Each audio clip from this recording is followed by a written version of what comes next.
Ms. Dixon? Yes, Good morning. Actually, good afternoon at this point. How are you doing, ma'am? I'm fine. How about yourself? I am doing good. You and I have never met before, is that right? That's right. All right. My name is Keith Adams. I represent Mr. Williams.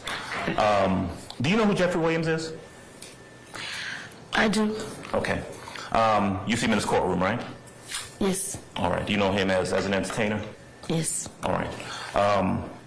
It is fair to say, it is true, that prior to coming in here today or back in 2016, you have no information, no reason to, you've not been told, you don't have any reason to believe that Jeffrey Williams has anything whatsoever to do with that, what you observed back in 2016. Isn't that true? Objection, Your Honor. Basis speculation. Sustained. All right. Do you have any factual, personal knowledge that Jeffrey Williams had anything to do with that incident that we're talking about from 8 years ago back in 2016? no, All right. So let's start there. You were unfortunately a witness to a carjacking back in May of 2016 that you just talked about, true? yes, You lived at that location.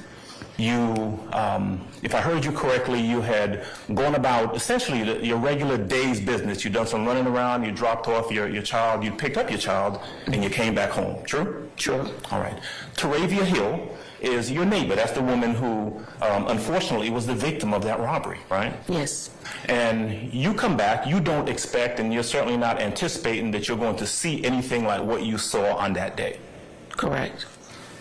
You pulled up, and I know you described a little while ago where you were parked and where Ms. Hill's car pulled up, right? Yes, And another car pulls up, blocking her car in. yes, That car has multiple individuals in it, as you described, right? correct. I think the words that you used were, they were kind of crowded up, or it looked like more people than should have been in that car. Yes, Okay.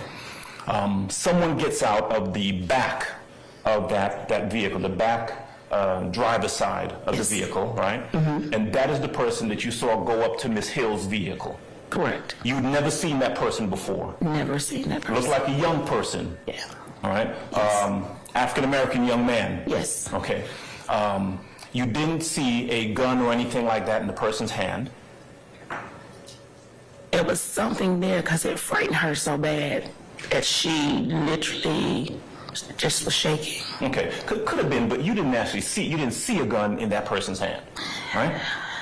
It's been so long, but I can't say I didn't. I can't say there was one there. Okay, all right. And in fact, I'm gonna jump forward a little bit. You actually gave a statement to the police on that day, didn't you? I did. Okay. Now, you're watching this unfold, and you see Miss Hill get out of the car, and this guy go up to her and demand her keys in her car, right? Correct. All right. There are a bunch of guys in the other car, the car that pulled up, but none of them got out. No, only one person got out. And let me back up and correct myself. I said a bunch of guys, a bunch of people.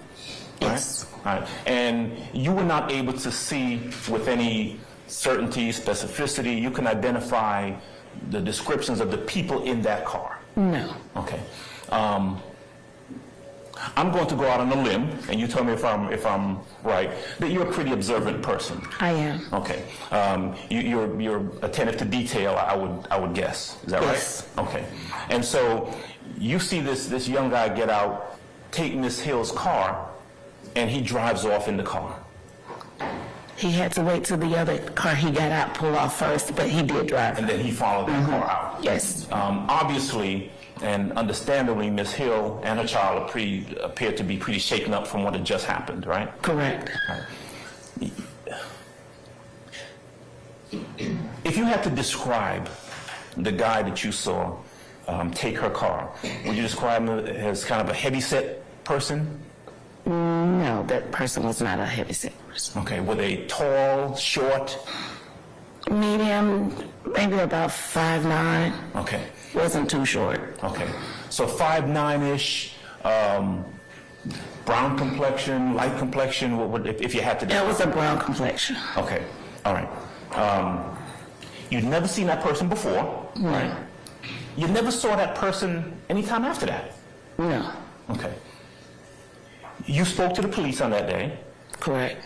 and you gave them a statement telling them exactly what you saw. Yes. What you told them, I would guess, and again, as always, you correct me if I'm wrong, is exactly what you've just told this jury today, what you saw, right? Correct. Okay. There was no point, before I get there,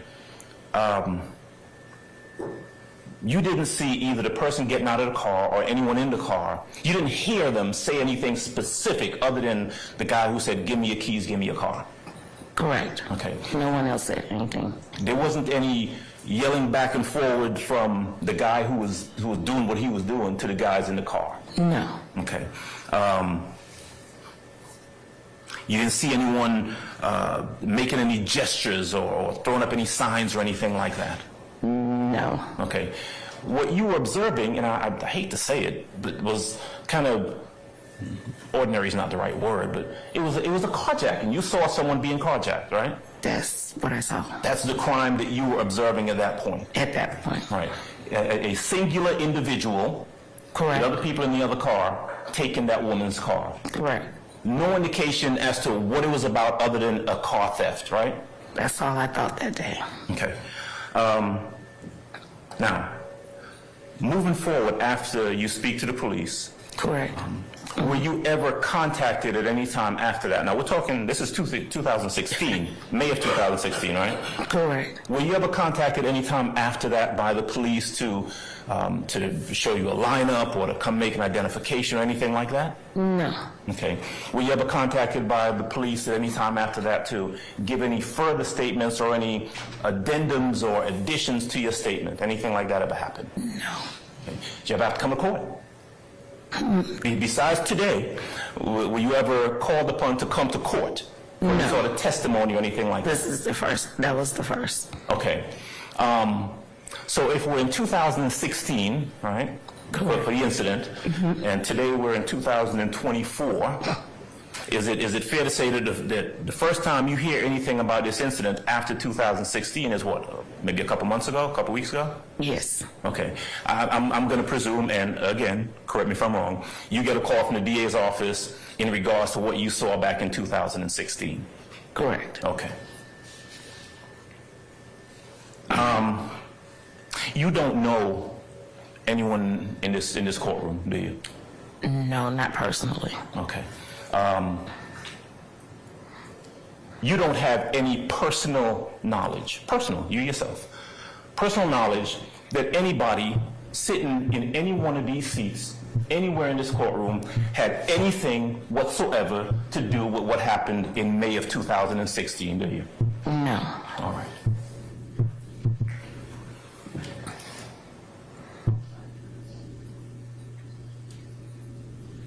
All right. Ms. Dixon, thank you. That's all I got. You're welcome. Thank you, Judge. All right. Reader? No, Your Honor. Anybody else? Okay, may Ms. Dixon be permanently or temporarily excused? She may be permanently excused, Your Honor. All right, Ms. Dixon, thank you for your patience with us. Hope you feel better. Thank you. And I'm going to permanently excuse you as a witness, so don't discuss your testimony to anybody except the attorneys in this case, okay? All right. Thank you.